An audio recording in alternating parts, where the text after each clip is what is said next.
Hey everyone, मैं हूं गौरव मिश्रा और आप सभी का स्वागत करता हूं मैग्नेट ब्रेन्स के एक बिल्कुल ही नए सेशन के अंदर। और आज के सेशन में हम हमारे क्लास 11th के मैथ्स को और आगे लेके जाने वाले हैं।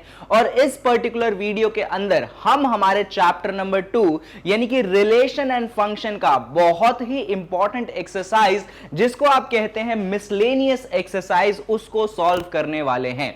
यानी कि इस वीडियो के अंदर जितने भी मिसलेनियस क्वेश्चंस हैं आपके मिसलेनियस एक्सरसाइज में, उसका कंप्लीट डिटेल्ड सॉल्यूशन यहां पे आपको मिलेगा। स्टेप बाय स्टेप सॉल्यूशन मिलेगा, हर सॉल्यूशन परफेक्ट होगा। अगर आप उन सॉल्यूशंस को एग्जाम में अपने पेपरों में लिखते हैं तो हो ही नहीं सकता कि थोड़े से भी मार्क्स डिडक्ट हो जाए। बाकी तो आप जानते ही हो कि अभी तक इस चैप्टर के बहुत सारे वीडियोस बन चुके हैं और वो वीडियोस काफी ज्यादा क्रूशियल हैं। अगर आपने अभी तक उन वीडियोस को नहीं देखा है तो इस वीडियो के डिस्क्रिप्शन बॉक्स में आपको क्लास 11th के मैथ्स की प्लेलिस्ट की लिंक मिलेगी, जिस पे जैसे ही क्लिक करोगे ना, क्लास 11th की मैथ्स आपके सामने खुल जाएगी। नए सेशन वाली नए वीडियोस हैं, फ्रेश वीडियोस हैं। उसमें जाके जो वीडियोस नहीं देखे हैं उन सारे वीडियोस को देख लेना और फिर इस वीडियो को जब कंटिन्यू करोगे आप, सारी चीजें क्रिस्टल क्लियर आपको हो जाएंगी। बाकी ये तो आप डेफिनेटली जानते हैं कि मैग्नेट ब्रेन्स वो प्लेटफॉर्म है जहां पे एजुकेशन कंप्लीटली फ्री है। यानी कि यहां पे ना 2 चैप्टर्स पढ़ाने के बाद हम आपसे कोई एक्स्ट्रा पेमेंट नहीं मांगते आगे के चैप्टर्स पढ़ाने के लिए। सब कुछ फ्री ऑफ कॉस्ट अवेलेबल है। कहां पे? तो इसके वेबसाइट पे, जो कि है www.magnetbrains.com। तो चलिए सेशन को स्टार्ट करते हैं, देखते हैं कि कौन कौन से क्वेश्चंस मिसलेनियस एक्सरसाइज में आते हैं और क्या तरीके हम अपनाते हैं उनको सॉल्व करने के लिए।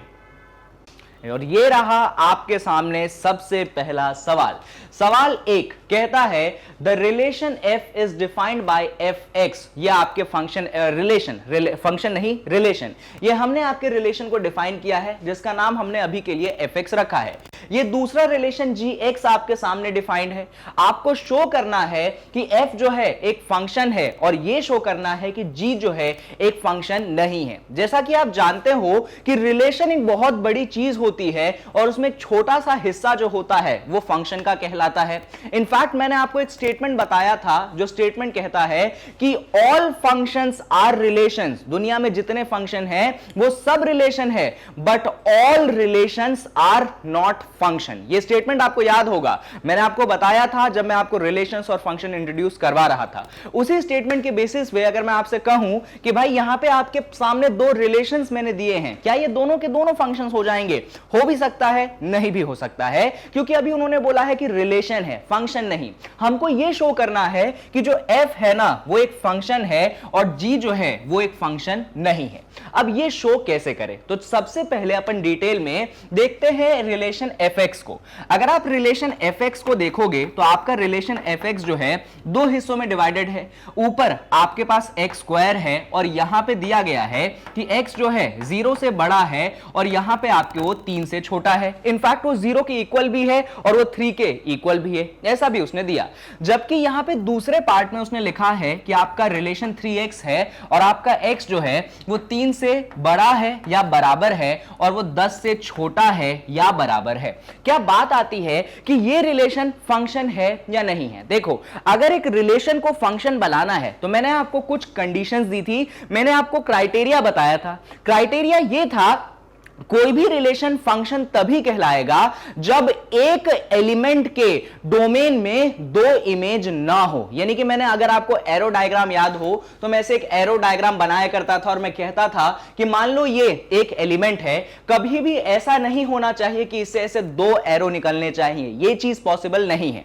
तो बस आपको यहां पे यही देखना है कि ये जो रिलेशन है इसमें ऐसा कोई एलिमेंट तो नहीं जिसके लिए एक एलिमेंट की वैल्यू डालो, यानी कि x की वैल्यू डालो और उसके लिए 2 वैल्यू मिले। यानी कि सीधे से शब्दों में मैं आपको कहूं तो आपके पास ऐसा कोई x नहीं होना चाहिए जिसको इनपुट करने पे आपको 2 वैल्यू मिले। तो अगर इसको ध्यान से देखोगे ना, इनफैक्ट आपको ज्यादा कुछ करना नहीं है, आप सिंपल सी बात लिखोगे कि फॉर रिलेशन fx, ध्यान से देखना मैं क्या लिख रहा हूं, आप लिखोगे फॉर रिलेशन fx, इतना लिख दोगे काम बन जाएगा। For relation fx there is no value of x, there is no value of x for which there is no value of x for which it has two images, for which it has two images। और अगर आप ऐसा बोल देते हैं यानी कि आप कह देंगे कि आपका जो रिलेशन है वो एक्चुअली एक फंक्शन है। सर क्या इस चीज की जगह हम कुछ और लिख सकते हैं? हाँ, इससे बेटर एक स्टेटमेंट है जो आप यूज कर सकते हो, वो स्टेटमेंट भी सुनो। आप इस स्टेटमेंट की जगह ये लिख दोगे तो भी चल जाएगा, पर भाई जब बेहतरीन हो सकती हैं चीजें तो क्यों नहीं। आप बोलोगे for every value of x there is a unique image. क्या बोलोगे आप? For every value of x there is a unique image. अगर ये स्टेटमेंट इस्तेमाल करोगे तो आपका आंसर जो है ज्यादा बेटर कहलाएगा। इनफैक्ट आपको इसमें तो पूरे नंबर मिलेंगे ही मिलेंगे। मैंने आपको बताया था एक रिलेशन फंक्शन तभी कहलाता है जब x की एक वैल्यू के लिए जो इमेज होती है वो यूनिक होती है। यूनिक का मतलब भैया एक एलिमेंट आपने x में डाला, आपने एक वैल्यू चूज करी x की, उसकी सिर्फ और सिर्फ एक ही इमेज होगी, तभी वो रिलेशन क्या बनता है? फंक्शन बनता है। तो इसके लिए तो इतना लिख दोगे, काम बन जाएगा, कोई दिक्कत की बात नहीं। अरे सर आपको ऐसा कैसे ख्याल आया कि यही लिखेंगे तो ही बात बनेगी? तो उसने आपको क्वेश्चन में लिख के दिया है ना कि शो करो एफ फंक्शन है। भाई फंक्शन कोई शो कैसे होता है? जब ये कंडीशन सेटिस्फाई होती है। तो हमने इसके लिए वो कंडीशन सेटिस्फाई करवा दी, ये फंक्शन हो गया। अब बात आती है कि सर ये कैसे शो करोगे कि जी जो है वो फंक्शन नहीं है? ध्यान से देखना, बहुत इंटरेस्टिंग चीज है। एकदम ध्यान से अपने जी वाले रिलेशन को देखो। इनफैक्ट लिखते हैं अपन रिलेशन को। हमारा रिलेशन जो जी वाला है वो कुछ इस प्रकार है। यहां पे एक्स स्क्वायर है, जबकि यहां पे आपका x greater than equal to 0 है और यहां पे लेस देन इक्वल टू 2 है। दूसरे हिस्से में जो आपका जी है वो कुछ इस प्रकार से है। यहां पे 3x है और यहां पे जो आपका x है वो ग्रेटर देन इक्वल टू 2 है और यहां पे लेस देन इक्वल टू 10 है। बहुत अच्छी बात है। अब यहां पे अगर ये फंक्शन नहीं है तो आपको x की ऐसी वैल्यू ढूंढनी है जिस पे दो अलग अलग आंसर आए। अब ये कैसे ढूंढोगे? ध्यान से देखना, यहां पे कंडीशन देखो। कंडीशन क्या कहता है? कंडीशन कहता है x less than equal to 2, यानी कि इस कंडीशन के हिसाब से मेरा x जो है क्या वो 2 के बराबर हो सकता है? हां सर, उसने लिखा है हो सकता है। और इस कंडीशन में मेरा रिलेशन मुझे आउटपुट क्या देता है? तो मेरा रिलेशन मुझे आउटपुट देता है x स्क्वायर। ध्यान से देखना एकदम, जब मैंने x2 डाला तो मेरा रिलेशन क्या आउटपुट देता है? मेरा रिलेशन देता है x स्क्वायर। यानी कि कायदे से इसमें अगर आप 2 रख देंगे तो यहां पे आपको 2 का स्क्वायर मिलेगा, जो कि कितना होता है? जो कि 4 होता है। तो हमने ये देखा कि भाई इस पूरी कंडीशन के हिसाब से जब हमने 2 रखा तो हमें क्या मिला? हमें 4 मिला, जो कि सही बात है, कोई दिक्कत की बात नहीं। लेकिन वहीं पे अब ध्यान से देखना, इस कंडीशन को जरा देखो। ये कंडीशन कहता है x greater than equal to 2, यानी कि इस कंडीशन के हिसाब से भी तो हमारा x जो है 2 के बराबर होगा। बिल्कुल होगा, इस कंडीशन के हिसाब से भी हमारा x 2 के बराबर होगा। और यहां पे इस कंडीशन के लिए आपका रिलेशन है क्या? आपका रिलेशन 3x है। एकदम ध्यान से देखो, तो हम लिखेंगे कि इस कंडीशन के हिसाब से हमारा x 2 के इक्वल है और हमारा रिलेशन 3x है। हमारा रिलेशन क्या है? हमारा रिलेशन 3x है। अब ऐसा करो ना, यहां पे x की जगह 2 डाल दो। चलो भाई डाल दो। तो यहां पे आपने जैसे ही 2 डाला तो ये आपको 3 टाइम्स ऑफ 2, जो कि आपको कितना मिला? जो कि आपको 6 मिला। तो यहां पे देखने वाली बात यह है कि जब आपने x की जगह 2 डाला तो आपको मिला क्या? आपको मिला 6। अरे सर ये तो गड़बड़ हो गई। कैसे गड़बड़ हो गई? देखो जरा, जब आपने 2 डाला तो आपको 4 मिला, जब आपने 2 डाला तब आपको 6 मिला। भाई ये 2 कौन था? x की वैल्यू थी। यानी कि x की सेम वैल्यू पे आपको दो आंसर मिल रहे हैं। और यही तो दिक्कत है, यही तो दिक्कत कर रहा है इस रिलेशन को फंक्शन बनने में। रिलेशन फंक्शन तब कहलाता है जब x की वैल्यू डालने पे सिर्फ एक ही वैल्यू आनी चाहिए। यहां पे गड़बड़ यह है कि जब आपने x की वैल्यू 2 डाली तो एक बार आंसर 4 मिला और दूसरी बार आंसर 6 मिला। भैया जब एक वैल्यू पे दो आंसर मिल रहा है तो क्या ये रिलेशन है? ये रिलेशन नहीं है। सॉरी, ये क्या ये फंक्शन है? ये फंक्शन नहीं है। तो आप बोलोगे it is not a function. बात सिंपल है, आप बोलोगे it is not a function. अच्छा, कारण क्या दोगे कि भैया फंक्शन क्यों नहीं है? तो कारण यही लिख देना, 2 हैज 2 इमेजेस। 2 जो है x इक्वल टू 2 पे 2 इमेजेस है। तो यहां पे कारण लिख देना, because for x equal to 2, ऐसा लिखना, because for x equal to 2 it has 2 images, बात खत्म। ऐसा लिख दोगे आपको आंसर भी मिल जाएगा और आपको पूरे नंबर भी मिल जाएंगे। ये पूरा सोल्यूशन था। तो यहां पे इस क्वेश्चन से ना हमने बहुत सारी बातें सीखी। हमने कौन कौन सी बातें सीखी? सबसे पहली बात तो हमने ये सीखी कि आपका रिलेशन फंक्शन तभी कहलाएगा जब x की हर वैल्यू पे आपको यूनिक इमेज मिलेगी। जैसे कि फर्स्ट केस में फंक्शन है हर x की वैल्यू के लिए इमेज यूनिक है, लेकिन सेकंड केस में वो फंक्शन नहीं है क्योंकि x की अलग सेम वैल्यूज पे अलग अलग इमेजेस आ रही है। आई होप आपको क्वेश्चन क्लियर होगा, कहीं पे कोई कंफ्यूजन नहीं होगा। चलिए तो बढ़ते हैं अपन दूसरे सवाल की तरफ। अगला सवाल हमारे पास कुछ ये है, यहां पे हमें फंक्शन दिया गया है x स्क्वायर और हमें इस चीज की वैल्यू जो है फाइंड करनी है। बहुत इजी क्वेश्चन है, एकदम ध्यान से देखना। वही फंक्शन क्या है? फंक्शन हमारे पास है एक्स स्क्वायर, हमें फाइंड कुछ करना है ये। अब ये जो चीज फाइंड करनी है इसमें एक्चुअली क्या है, यहां पे 1.1 है, यहां पे कौन है, यहां पे 1 है, यहां पे कौन है, नीचे 1.1 माइनस 1 है। डायरेक्ट मत सॉल्व करो, तरीका देखो। यहां पे ऐसा करिए, ये जो 1.1 है आप इसको स्मॉल a कंसीडर कर लीजिए। क्या कंसीडर कर लीजिए? Small a। और ये जो 1 है आप इसको b कंसीडर कर लीजिए। भाई कर लीजिए कंसीडर। तो ये जो चीज आपने लिखी है इसमें मॉडिफिकेशन हो जाएगा। जहां पे 1.1 है वहां पे a आ जाएगा, जहां पे 1 है वहां पे b आ जाएगा, और नीचे जहां पे 1.1 माइनस 1 है वहां पे एक्चुअली a माइनस b आ जाएगा। तो सिंपल से मॉडिफिकेशन से ये कुछ ऐसा हो गया। अब एक बात बताओ, फंक्शन क्या था? fx is equal to x square. अभी यहां पे x की जगह कौन है? a है। भाई जब x को a ने रिप्लेस कर दिया तो fx पे x स्क्वायर था, तो fa पे क्या मिलेगा? आपको a स्क्वायर मिलेगा, सीधी सी बात है। यहां पे अब अंदर कौन है? b है, तो अब कौन मिलेगा? ऊपर b स्क्वायर मिलेगा, और नीचे कौन है? नीचे आपके पास a माइनस b है। अब कोई आइडेंटिटी याद आ रही है क्या न्यूमरेटर में, a square minus b square वाली? मुझे याद आ गई, जब a square minus b square होता है तो न्यूमरेटर बनता है a minus b मल्टीप्लाइडेड bye a plus b, basic identity. और डिनोमिनेटर में पहले से कौन बैठा है? डिनोमिनेटर में तो पहले से a माइनस b बैठा है। अब एक बात बताओ, क्या a माइनस b और a माइनस b को कैंसिल कर सकते हैं? कर सकते हैं। बचा क्या अपने पास? अपने पास बचा यहां पे ऊपर a प्लस b। अब a की जगह क्या वैल्यू डालोगे? तो a की जगह वैल्यू डाल दो 1.1 और b की जगह वैल्यू डाल दो 1, यहां पे रिप्लेस कर दो, तो ये हो गया 1.1 प्लस 1। भाई 1.1 को 1 में ऐड करना है, आपको क्या मिलेगा? आपको मिलेगा 2.1। लो भाई बात खत्म हो गई। तो जो क्वेश्चन दिखने में कॉम्प्लिकेटेड था हमने उसको सिंपल बनाया। और कैसे? अजम्पशन लेके कि आप a की वैल्यू ले लीजिए, आप b की वैल्यू ले लीजिए, पुट करिए, सॉल्व करिए, आपके पास आंसर आएगा। आई होप क्वेश्चन क्लियर है, कहीं पे कोई कंफ्यूजन नहीं है। बहुत बढ़िया। तो सेकंड को करने के बाद अपन आ सकते हैं किस पे? अपन आ सकते हैं क्वेश्चन नंबर 3 पे। अब क्वेश्चन नंबर 3 में आपको एक फंक्शन दिया गया है और आपसे उम्मीद की जा रही है कि आप इस फंक्शन का डोमेन निकालेंगे। अगर आपको मिसलेनियस एग्जांपल्स का सॉल्यूशन याद होगा तो ऐसा ही एक क्वेश्चन मैंने वहां पे डिस्कस किया था, फिर भी यहां पर डिस्कस करेंगे। चलो लिखते हैं फंक्शन को। क्या है हमारे पास फंक्शन?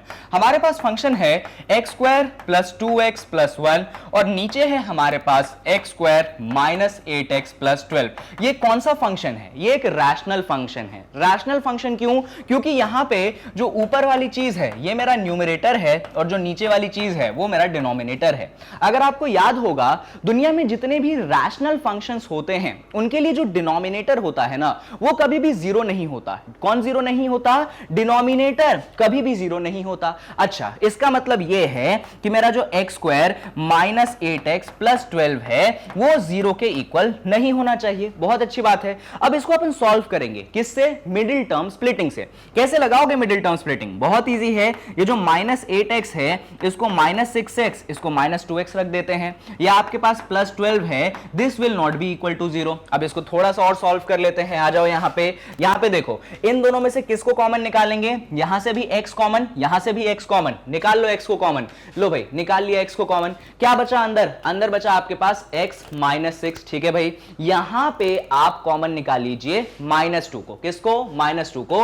लो -2 को कॉमन निकाल लिया। जैसे ही -2 को कॉमन निकाल लिया, अंदर क्या बचा? अंदर बचेगा x - 6। अब आप बच्चे नहीं हैं जो मुझे मिडिल टर्म स्प्लिटिंग आपको सिखाने की जरूरत है। अब देखो यहां पे x - 6 है, यहां पे x - 6 है, दोनों जगह से आप x - 6 को कॉमन निकालिए, क्या बचेगा? यहां पे बचेगा आपके पास x, बीच में आएगा माइनस का साइन, यहां पे बचेगा 2 और ये होगा नॉट इक्वल टू 0। माफ करिएगा, नॉट इक्वल टू 0 की जगह मैंने गलती से इक्वल टू 0 कर दिया था, वो 0 के बराबर नहीं है। अब यहां पे दो केसेस आते हैं। कौन से दो केसेस? पहला केस ये होगा कि x - 6 जो है वो 0 के इक्वल नहीं होगा, और दूसरा केस ये होगा कि x - 2 जो है ये 0 के इक्वल नहीं होगा। इसको सॉल्व करोगे आप तो यहां पे आपको मिलेगा कि आपका जो x है वो 6 के इक्वल नहीं होगा, और यहां पे जो आपका x है वो 2 के इक्वल नहीं होगा। तो हमने देखा कि हमारा जो x है ना वो 6 के इक्वल है ना वो 2 के इक्वल है। अगर इन दोनों चीजों को आप कंबाइन करेंगे तो आप कह सकते हैं कि हमारा जो x है वो इक्वल नहीं है 2,6 के। किसके इक्वल नहीं है? वो 2,6 के इक्वल नहीं है। यहां पे दो वैल्यूज थी तो मैंने उनको एक सेट बना के लिख दिया। तो बात आती है कि आपको तो सर डोमेन निकालना था। अभी आपने डोमेन का मतलब क्या होता है? डोमेन का मतलब होता है x की कौन कौन सी वैल्यूज आप डाल सकते हो। यहां पे आपने तो ये निकाला कि x की कौन कौन सी वैल्यूज हम नहीं डाल सकते हैं। कोई बात नहीं भाई, इन वैल्यूज को नहीं डाल सकते, लेकिन इनके अलावा बाकी सारी वैल्यूज को डाल सकते हैं क्या? हां, इनके अलावा बाकी सारी वैल्यूज को आप डाल सकते हैं, सिर्फ और सिर्फ आप इन वैल्यूज को नहीं डाल सकते। अब इस चीज को डिनोट कैसे करोगे? तो देखो, आप लिखोगे कि आपका जो डोमेन होगा, यानी कि जो आपका x होगा, वो सारे के सारे रियल नंबर होंगे, कोई कमी नहीं होगी, सारे के सारे रियल नंबर होंगे। जो दुनिया में जितने रियल नंबर है सब होंगे, लेकिन दो नंबर नहीं होंगे। कौन से दो नंबर नहीं होंगे? ये 2 और 6 नहीं होंगे। क्यों नहीं होंगे? तो अगर वो हो गए तो डिनोमिनेटर क्या बन जाएगा? 0 बन जाएगा, जो कि हमको नहीं चाहिए। तो हम सारे रियल नंबर लेंगे एक्सेप्ट यानी कि हटाने के लिए माइनस साइन का इस्तेमाल करेंगे। और किसको हटाना है? तो 2 और 6 को हटाना है, तो इस तरीके से हम ब्रैकेट में डाल के 2 और 6 को लिख देंगे। और ये जो आपने आखिरी में ये लिखा है, यही आपके फंक्शन का क्या है? डोमेन है।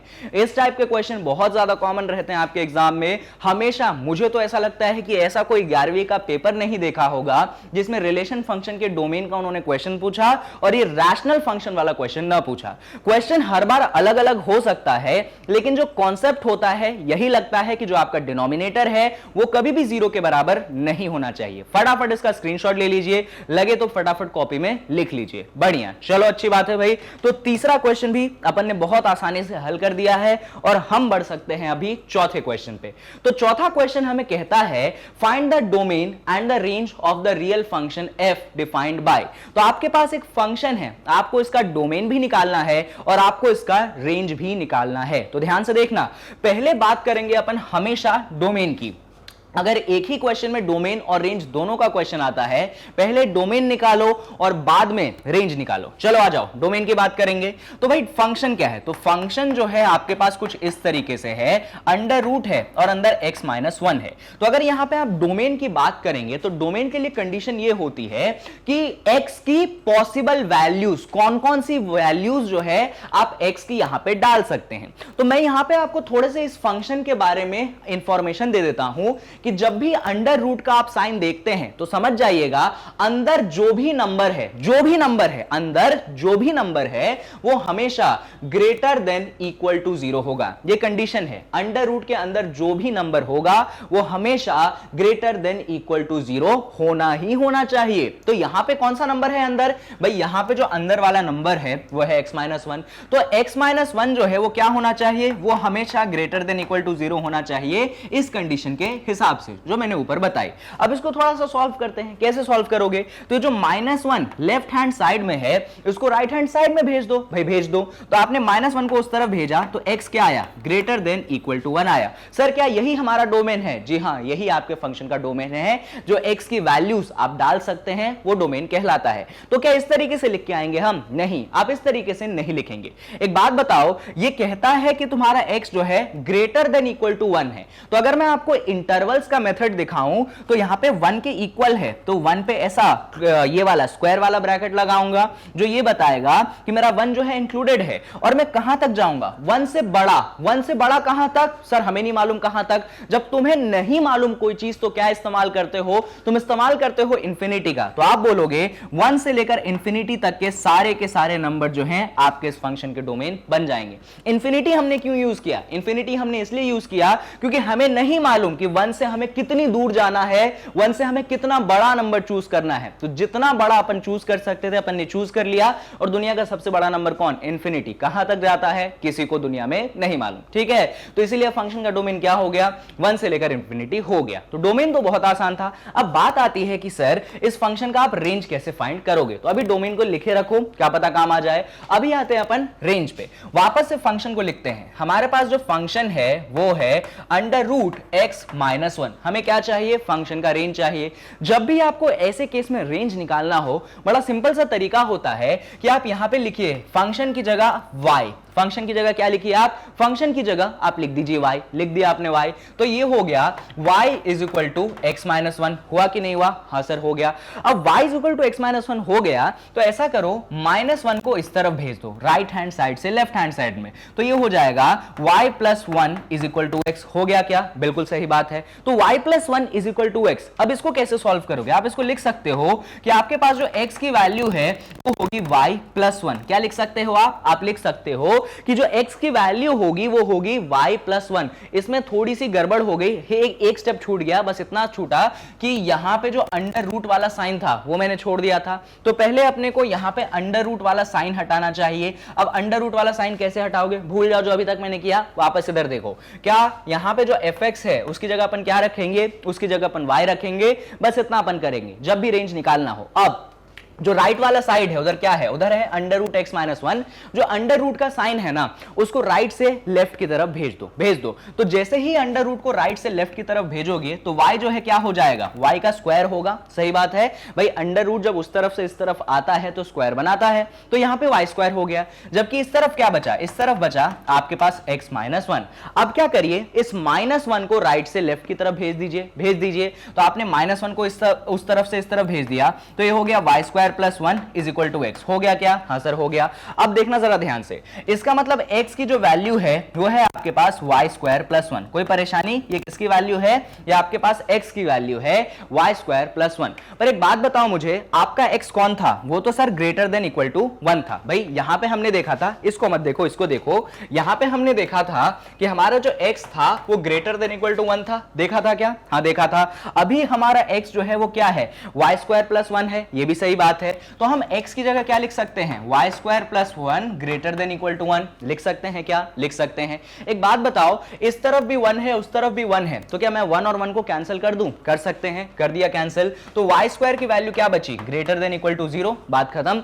y स्क्वायर की value greater than equal to 0 का मतलब यह है, हमेशा याद रखिएगा, जब भी अंडर रूट फंक्शन हो तो हमेशा जो आउटपुट मिलता है ना पॉजिटिव मिलता है। हमेशा आउटपुट क्या मिलता है? पॉजिटिव मिलता है। आपने बोला y square greater than equal to 0, तो सीधी सी बात आप ये लिखोगे कि आपका जो y होगा वो भी क्या होगा? वो भी ग्रेटर देन इक्वल टू 0 होगा। ऐसे कंडीशन में ऐसा आंसर कब देना है? तब देना है जब आपका अंडर रूट फंक्शन हो। अगर अंडर रूट फंक्शन ना हो तब बातें किसी और प्रकार की होंगी, लेकिन अभी अंडर रूट फंक्शन था इसलिए हम बोलेंगे कि हमारा जो y होगा वो ग्रेटर देन इक्वल टू 0 होगा। क्यों होगा? क्योंकि अंडर रूट फंक्शन था और यहां पे ये भी लिखा है कि y स्क्वायर जो है ग्रेटर देन इक्वल टू 0 है। तो कायदे से y तुम्हारा ग्रेटर देन इक्वल टू 0 आ गया, यानी कि तुम्हारा y जो होता है वही रेंज होता है। तो आपका जो रेंज है वो ग्रेटर देन इक्वल टू 0 आ गया। अब ग्रेटर देन इक्वल टू 0 को कैसे लिखोगे वो भी सीख लो। आप लिखोगे कि आपका जो रेंज है भाई 0 पे इक्वल टू का साइन है, यानी कि क्लोज्ड ब्रैकेट लगाओगे और आप लिखोगे 0 से इंफिनिटी। क्या लिखोगे आप? 0 से इंफिनिटी। बस 0 पे ऐसा क्लोज ब्रैकेट जो कि ये बताएगा कि आपके फंक्शन में 0 इंक्लूडेड है, आपके फंक्शन में रेंज रेंज में 0 इंक्लूडेड है। तो बस इतने ही स्टेप थे इसमें, आपको शुरुआत ऐसे करनी थी। सबसे पहले क्या करना था, सबसे पहले उसका डोमेन निकालना था।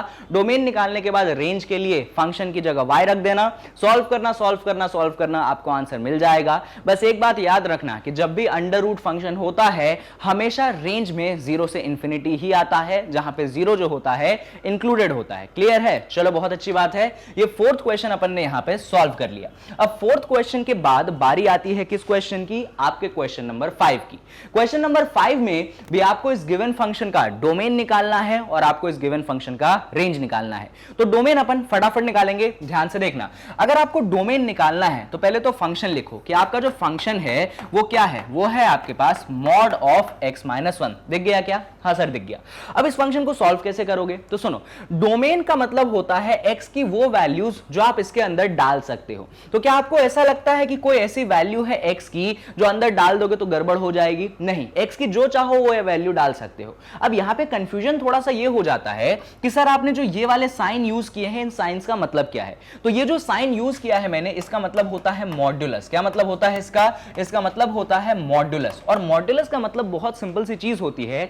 मान लीजिए अंदर आपने -2 डाला तो उसको +2 बना देगा, मान लो अंदर 3 डाला तो उसको 3 ही रहने देगा। तो बेसिक सी बात मॉड्यूलस की ये है, नेगेटिव को पॉजिटिव बनाता है, पॉजिटिव को पॉजिटिव ही रहने देता है, उसमें चेंज नहीं करता। लेकिन अगर आपने 0 डाल दिया फिर तो आंसर क्या मिलेगा, फिर आपको आंसर 0 ही मिलेगा। तो मॉड्यूलस की प्रॉपर्टी ध्यान रखिएगा, नेगेटिव को पॉजिटिव बनाता है, 0 को 0 रहने देता है, और अगर कोई अंदर पॉजिटिव नंबर डाला तो उसको वही का वही नंबर आंसर दे देता है। तो यहां पे बात आती है कि डोमेन के नाम पे आपको x की वैल्यूज डालनी है, तो इस मॉड्यूलस साइन के अंदर कौन सी x की वैल्यूज आप डाल सकते हैं। तो यहां पे सीधी सी बात यह है कि यहां पे आप x की कोई भी वैल्यू डाल दोगे ना, मॉड्यूलस कुछ ना कुछ आंसर डेफिनेटली करेगा। चेक कर लो, आप x की जगह -2 डाल दो, x की जगह -10 डाल दो, या x की जगह कोई डेसिमल डाल दो, x की जगह कोई फ्रैक्शन डाल दो, कोई फर्क नहीं पड़ने वाला है। इनफैक्ट x की जगह रैशनल डाल दो, x की जगह इरैशनल नंबर डाल दो, हमेशा मॉड्यूलस कुछ ना कुछ आंसर आपको जरूर देगा।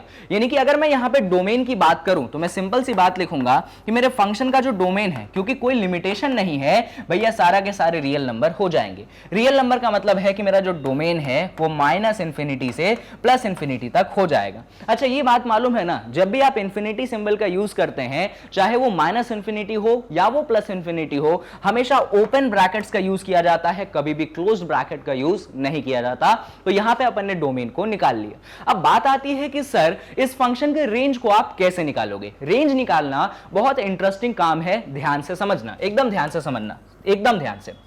क्या है फंक्शन? जो फंक्शन है वो है आपके पास मॉड्यूलस ऑफ x - 1। आपको इसका रेंज निकालना है। एक बात मैं आपको बता देता हूं कि ये जो फंक्शन है हमेशा पॉजिटिव वैल्यूज तो देगा ही देगा। भाई मॉड्यूलस है, मॉड्यूलस क्या करेगा, नेगेटिव को भी पॉजिटिव बना देगा, और साथ में आपके क्या करेगा, ये आपके पॉजिटिव वैल्यूज पे तो पॉजिटिव देगा ही देगा। तो यानी कि ये जो मॉड्यूलस फंक्शन होता है, ये कुछ इस प्रकार का फंक्शन होता है कि हमेशा ये आपको या तो 0 देगा या तो 0 से बड़ी वैल्यूज देगा, उससे छोटी वैल्यूज तो ये कभी देता ही नहीं है। याद रखना, जब भी ये साइन देखो, अंदर कुछ भी नंबर हो, तुम तो टेंशन मत लेना, अंदर के नंबर का टेंशन मत लेना, तुम सीधे सा आंसर करना कि यहां पे अगर आपके फंक्शन के रेंज की बात करें, किसकी बात करें, अगर यहां पे आपके फंक्शन की रेंज की बात करें तो आप सीधा सा आंसर करोगे कि हमारा रेंज होगा 0 से इंफिनिटी, जहां पे 0 पे इंक्लूडेड, मतलब कि आपका क्लोज क्रॉस वो स्क्वायर्ड ब्रैकेट कह लो, क्लोज इंटरवल कह लो, जो भी आपको सही लगे आप उसको कह लो, होगा। क्या सर इसके अलावा, मतलब अगर हमको रेंज याद नहीं रहती है ऐसे क्वेश्चंस में, कोई और तरीका है रेंज निकालने का? एक और तरीका है। रेंज है कि आप थोड़ी सी वैल्यूज इनपुट करके देख लीजिए और देखो, चेक करो, एनालाइज करो कि वैल्यूज क्या मिल रही है। जैसे कि मैंने यहां पे अभी x की जगह 0 डाल दिया, क्या डाल दिया, 0 डाल दिया, तो ये मुझे मिलेगा 0 - 1। 0 - 1 का मतलब मॉड्यूलस ऑफ -1, जो कि मुझे आंसर कितना देगा, जो कि मुझे आंसर 1 देगा। भाई नेगेटिव ऑफ -1 मतलब -1 का मॉड्यूलस आंसर तो पॉजिटिव देगा, 1 देगा। मान लो इसके अंदर आपने 1 रख दिया, क्या रख दिया, 1 रख दिया, तो 1 रखने पे 1 - 1, तो 1 - 1 क्या देगा, 0, 0 का मॉड्यूलस आपको 0 आंसर देगा। मान लो इसके अंदर आपने क्या रख दिया, आपने इसके अंदर 2 रख दिया, तो देखो क्या होगा, ये होगा 2 - 1, यहां पे 2 - 1 1 का मॉड्यूलस आपको 1 देगा। पॉजिटिव नंबर में तो पॉजिटिव ही दे देता है। यानी कि देख सकते हो 3 वैल्यूज रखने पे ही सबसे मिनिमम वैल्यू कहां पे मिली, 1 पे, जो कि है 0, और उससे बड़ी वैल्यूज ही मिल रही है मुझे, 0 से छोटी वैल्यू तो मुझे मिल ही नहीं रही है, चाहे कोई सा भी नंबर आप यहां पे डाल दो, यानी कि जो मिनिमम वैल्यू होगी, सबसे मिनिमम क्या है, सबसे मिनिमम जो है आपके पास 0 है। तो कायदे से रेंज में सिर्फ इतना आप लिख दोगे कि हमारे जो फंक्शन का रेंज होगा वो रेंज एक्चुअली कहां से होगा, 0 से इंक्लूड करके इसलिए क्योंकि 1 डालने पे 0 मिलता है, इसीलिए 0 को इंक्लूड करके वहां पे ऐसे स्क्वायर ब्रैकेट बना के और इंफिनिटी तक, और इंफिनिटी पे तो हमेशा ओपन ब्रैकेट ही बनता है। इस तरीके से आप इस फंक्शन का भी रेंज कैलकुलेट कर सकते हैं। चाहो तो 2 वैल्यू ऊपर और 2 वैल्यू नीचे और भी डाल दोगे तो भी और अच्छा लगेगा, वरना इतना भी लिख के आ जाओगे फिर भी आपको पूरे मार्क्स मिलेंगे। तो ये जो अपना 5th क्वेश्चन था, इसमें भी अपन ने डोमेन और रेंज दोनों का ही कैलकुलेशन कर लिया। चलो बहुत अच्छी बात है। अब 5th क्वेश्चन के बाद बारी आ जाती है किस क्वेश्चन की, बारी आती है आपके पास 6th क्वेश्चन की। तो 6th क्वेश्चन कुछ इस प्रकार से है, आपको दिया गया है कि फंक्शन में जब इनपुट हमने x डाला तो हमें जो आउटपुट है वो x² अपॉन 1 प्लस x² मिला। Be a function from r to r, यहां पे जो फंक्शन है ये रियल नंबर से रियल नंबर में है, तो आपको इस फंक्शन का क्या डिटरमाइन करना है, आपको इस फंक्शन का रेंज डिटरमाइन करना है। देखिए बहुत सिंपल है, आप लिखेंगे क्या है हमारे पास फंक्शन, तो हमारे पास जो फंक्शन है कुछ इस प्रकार से दिया गया है x² अपॉन 1 प्लस x²।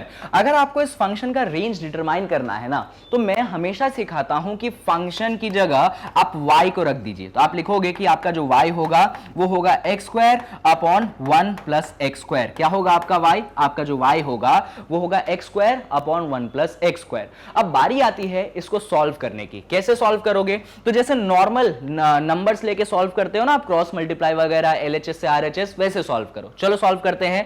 तो यहां पे बेसिक स्टेप ये आएगा कि 1 प्लस x² को जो डिनोमिनेटर में है उसको RHS से LHS में भेज दीजिए, तो ये हो जाएगा y मल्टीप्लाइडेड बाय 1 प्लस x², और इस तरफ आपके पास कितना रहेगा, इस तरफ आपके पास x² रहेगा। अब क्या करो, यहां पे ये जो ब्रैकेट के बाहर y है इसको अंदर मल्टीप्लाई कर दो भाई, अंदर मल्टीप्लाई कर दिया सर मल्टीप्लाई, ये बनेगा y इंटू 1 y जब x² से मल्टीप्लाई होगा तो बनेगा y x², जबकि राइट हैंड साइड में क्या है, राइट हैंड साइड में तो ऑलरेडी आपके पास x² प्रेजेंट है। अब तरीका सुनिएगा, तरीका ये है कि ये जो y(x²) है, या फिर ऐसा सुनो, इधर भी कर सकते हो, ये जो x² है इसको राइट हैंड साइड से आप लेफ्ट हैंड साइड में ले आओ।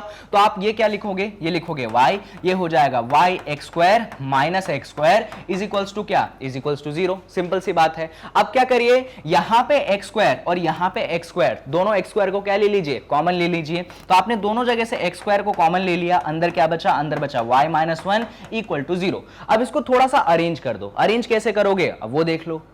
अरेंजमेंट के लिए ये जो y माइनस 1 है और x² है इसको आगे लिख दीजिए। तो ये कुछ इस प्रकार से लिखेंगे, x² times of y minus 1, ये है plus y is equals to 0। आप इस तरीके से लिख दीजिए। ठीक है सर, लिख दिया। अब क्या करें सर, इतनी तो आपने मेहनत कर ली, इसके बाद बताओ। इसके बाद अपन ये करेंगे कि ये जो अपना y है इसको अपन राइट हैंड साइड में भेज दो भाई। तो ये हो जाएगा x² times of y minus 1, और इस y को जब उस तरफ भेजोगे तो ये बन जाएगा माइनस का y, और उसके बाद ये जो y माइनस 1 है ना इसको इधर से नीचे भेज दो। तो x² की जो वैल्यू है आपके पास आ चुकी है minus y upon y minus 1। इसको हल्का सा चेंज कर सकते हो, कैसे चेंज कर सकते हो वो भी सीख लो। चेंज करने के लिए ऐसा कुछ काम करना है कि जो डिनोमिनेटर y माइनस 1 है उसमें से नेगेटिव कॉमन निकाल लो। किसको कॉमन निकाल लो, उसमें से माइनस को कॉमन निकाल लो। तो जैसे ही y माइनस 1 से आप माइनस को कॉमन निकालोगे वो बनेगा 1 माइनस y। भाई रिवर्स हो जाएगा, y माइनस 1 था वो 1 माइनस y हो जाएगा जब नेगेटिव कॉमन निकाला। अब ऊपर वाले नेगेटिव ने नीचे वाले नेगेटिव को कैंसिल कर दिया, इसका मतलब x² की जो वैल्यू है वो आ जाएगी y अपॉन 1 माइनस y। तो यहां पे अपने पास x² की वैल्यू आ चुकी है y अपॉन 1 माइनस y। अब देखो क्वेश्चन का अगला पढ़ाओ।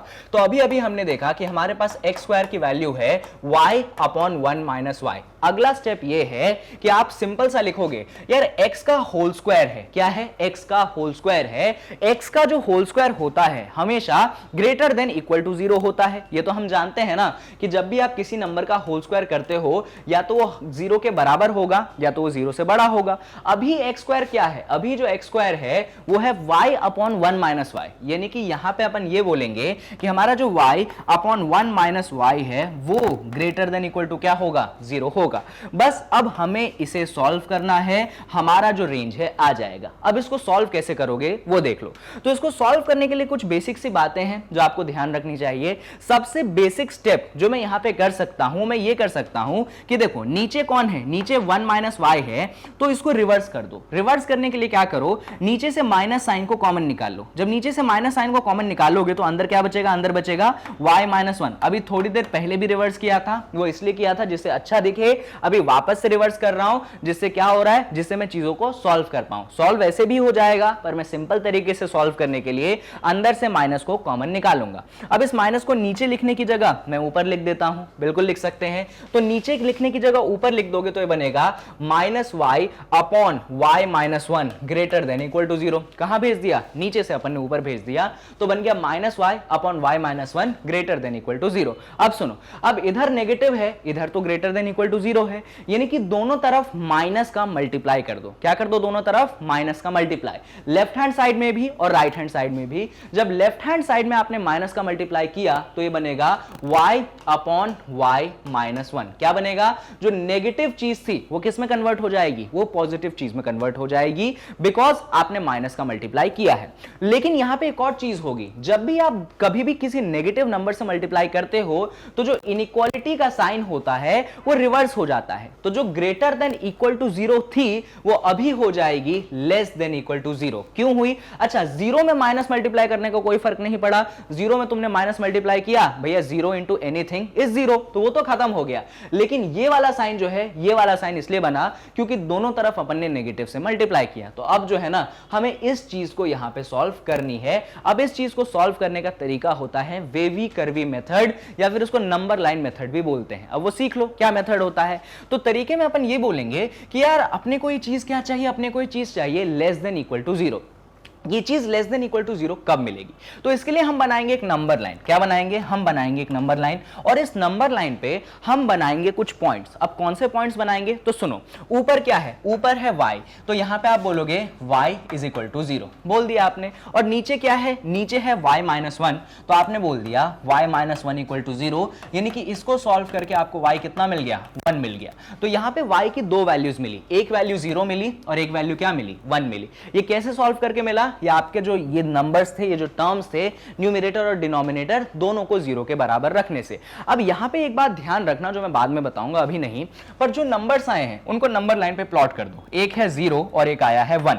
अब यहां पे एक छोटी सी बात ध्यान रख लो, क्या y कभी भी 1 के बराबर हो सकता है, कौन, क्या y कभी भी 1 के बराबर हो सकता है, नहीं हो सकता। क्या कारण दोगे, कारण ये दोगे कि सर अगर y 1 के बराबर हो गया तो 1 माइनस 1 तो 0 हो जाएगा, यानी कि डिनोमिनेटर 0। क्या वो पॉसिबल है, क्या कभी डिनोमिनेटर 0 हो सकता है, नहीं हो सकता। यानी कि यहां पे y इज इक्वल्स टू 1 कभी नहीं मिलेगा। अगर नहीं मिलेगा तो क्या हम यहां पे एक ओपन ऐसे सर्कल बना दे। ओपन सर्कल का मतलब यह होता है कि वो जो नंबर है वो तो हमारा आंसर नहीं होगा। या फिर इसको कुछ लोग ऊपर भी बना सकते हैं, कोई इशू नहीं है। ऊपर मतलब y 1 के ऊपर, यानी कि 1 जो है हमारे आंसर या सोल्यूशन का पार्ट नहीं आएगा। तो बात आती है कि 0 हमारे सॉल्यूशन का पार्ट आएगा, हां आएगा। क्यों, क्योंकि अगर आपने y की जगह 0 डाला तो 0 अपॉन कुछ भी जो बना, आंसर क्या बनेगा, आंसर 0 बनेगा। यानी y की जगह 0 डालने में कोई प्रॉब्लम नहीं है, क्योंकि यहां पे भी इक्वल टू 0 वाला साइन है, इसीलिए 0 आंसर है। तो 0 आंसर है, इसीलिए 0 पे ऐसे बिंदी बना दोगे, ये बिंदी ये बताएगी कि भाई 0 इंक्लूडेड है। अब बात आती है कि यार एक इंटरवल 1 के राइट में है, एक इंटरवल 0 और 1 के बीच में है, और एक इंटरवल 0 से छोटा है, तो तुम कौन से इंटरवल को अपना आंसर मानोगे, है ना। 3 इंटरवल्स हैं, तीनों इंटरवल में से कौन से इंटरवल को आंसर मानोगे। इसके लिए तरीका होता है hit and trial. Hit and trial क्या कहता है, 1 से बड़ा नंबर चूज कर लीजिए। तो 1 से बड़ा नंबर जैसे कि आपने चूज कर लिया 2, कर लो चूज, इसमें 2 प्लेस करो, आ जाओ प्लेस कर देते हैं इसमें 2। तो इसमें जब 2 प्लेस करोगे तो यहां पे आएगा 2 और नीचे आएगा 2 माइनस 1, यहां पे तो लेस देन इक्वल टू 0 ही रहेगा। सॉल्व करो इसको, तो 2 अपॉन 2 माइनस 1 क्या बनेगा, 2 अपॉन 1 बनेगा, less than equal to 0। 2 upon 1 क्या होता है, 2 होता है। क्या 2 जो होता है 0 से छोटा होता है क्या, नहीं सर गलत स्टेटमेंट है, यानी कि इधर 1 के राइट में आपको सॉल्यूशन नहीं मिलेगा।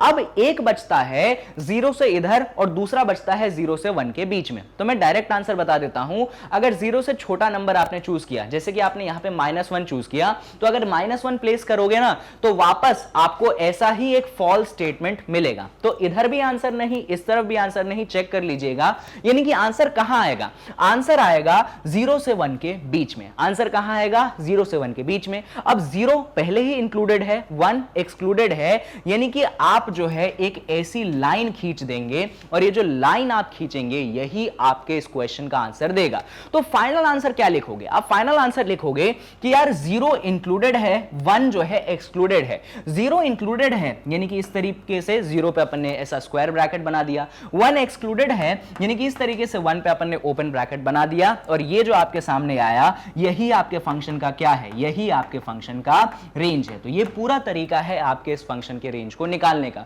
शुरुआत कहां से करी थी हमने, शुरुआत हमने यहां से करी थी, हमने y रखा था, उसको सॉल्व करा, हमने x स्क्वायर को y के टर्म्स में कन्वर्ट किया।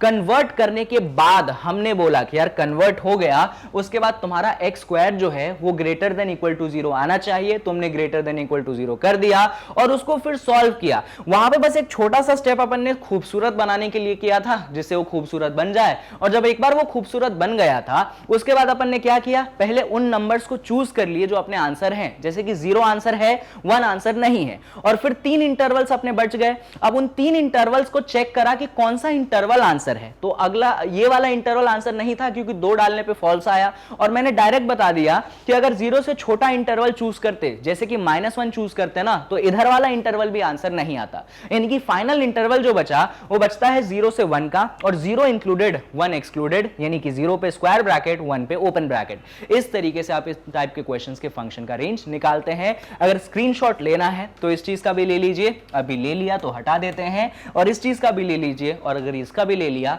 तो इसको भी जरा अपन हटा देते हैं। तो ये जो 6th क्वेश्चन है ना, इसका सोल्यूशन सिर्फ इतना है। तो 6th के बाद बारी आ जाती है आपके पास 7th क्वेश्चन की, और 7th क्वेश्चन को अगर ध्यान से देखोगे तो ये मुझे याद दिलाता है किसकी, अलजेब्रा ऑफ फंक्शन की या ऑपरेशन ऑन फंक्शन की। तो एक एक करके अपन डील कर लेते हैं, सिंपल क्वेश्चन है, इतना कोई टफ चीज है नहीं।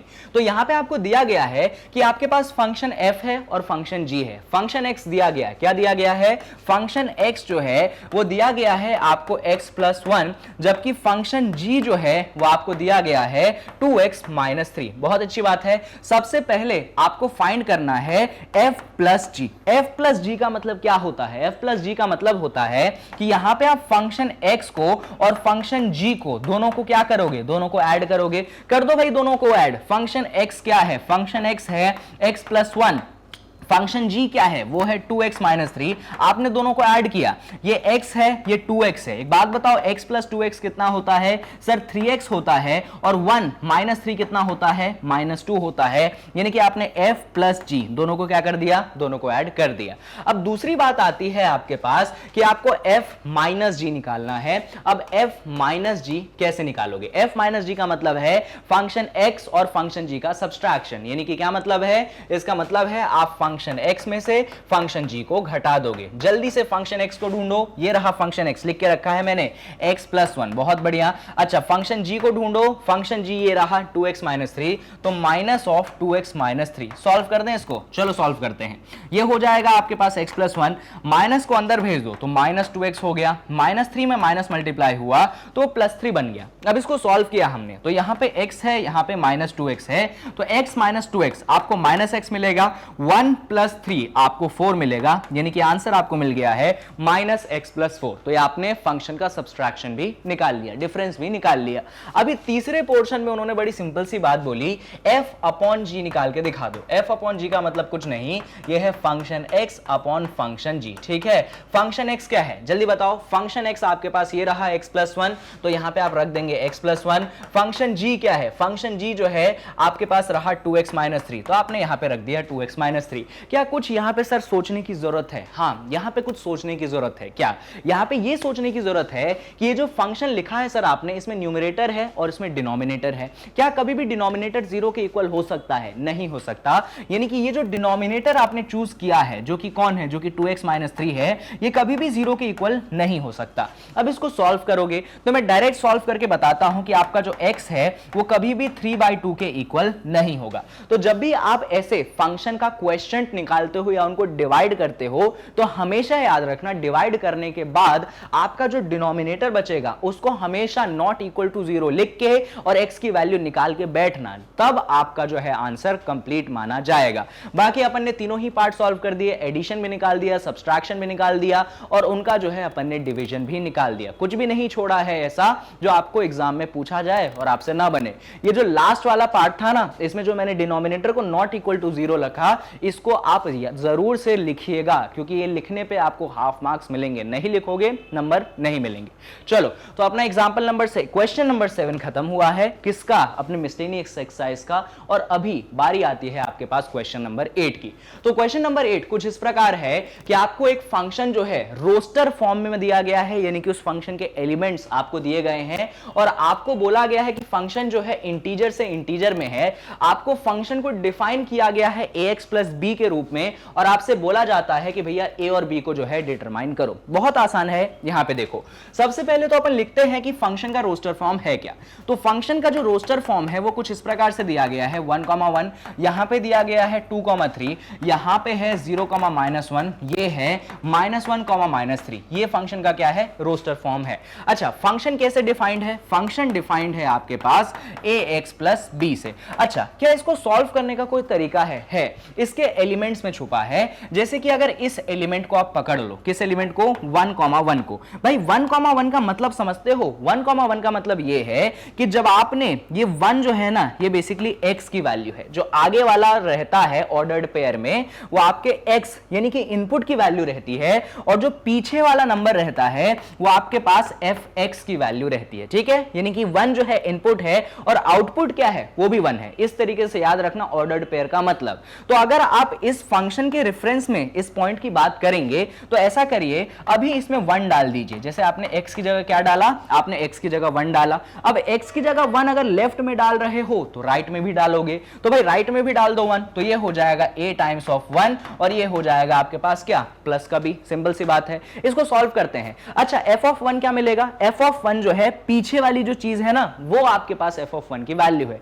कैसे? तो भैया इनपुट जब 1 था तो आउटपुट कितना था? आउटपुट 1 था, यानी f ऑफ 1 आपको कितना मिलेगा? आपको 1 मिलेगा। यानी कि आप बोलोगे कि भैया यहां पे हमारे पास 1 हो गया, a इंटू 1 a है, तो यहां पे हम बोलेंगे कि हमारे पास a प्लस b की वैल्यू जो है वो 1 है। अब एक और अपने पास नंबर है जिसको सॉल्व कर सकते हो। वैसे तो 3 और है, तीनों को सॉल्व करने की जरूरत नहीं है, थोड़ा सा स्मार्ट वर्क यूज करेंगे। जहां पे 0 है ना, उस वाले टर्म को पिक करो क्योंकि वो टर्म सॉल्व करने में ज्यादा इजी पड़ेगा। तो अभी जो हमने टर्म पिक किया वो कौन सा टर्म पिक किया है? अभी हमने टर्म पिक किया है 0,-1 वाला।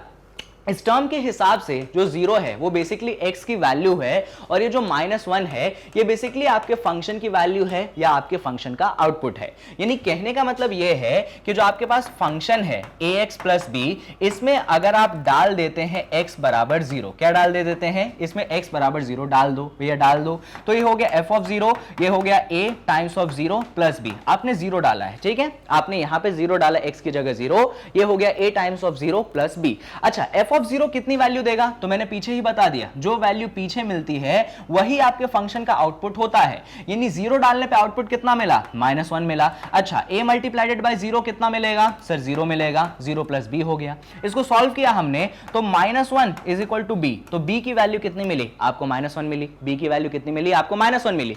तो b की वैल्यू आपने कैलकुलेट कर ली। अब इस b को ऐसा करो ना, इस वाले इक्वेशन में डाल दो भाई, डाल दो। तो जैसे ही आपने डाला ये हो गया 1 इज इक्वल टू a और b की जगह आपने डाल दिया -1। अब इसको थोड़ा सा और सॉल्व कर लो तो 1 की वैल्यू हो गई a -1। ये जो -1 राइट में है इसको लेफ्ट में भेज दो भाई, भेज दो लेफ्ट में, तो ये क्या हो जाएगा? ये हो जाएगा 1 plus 1 is equals to a। क्या हो गया? 1 plus 1 is equals to a। Negative आया तो इधर पॉजिटिव। 1 प्लस 1 होता है आपके पास 2, यानी कि a की जो वैल्यू है हमने निकाल ली कितनी? a की वैल्यू हमने निकाल ली 2। तो b की वैल्यू आ गई -1 और a की वैल्यू आ गई 2। लो भाई, a और b चाहिए था, हमें a और b मिल गए।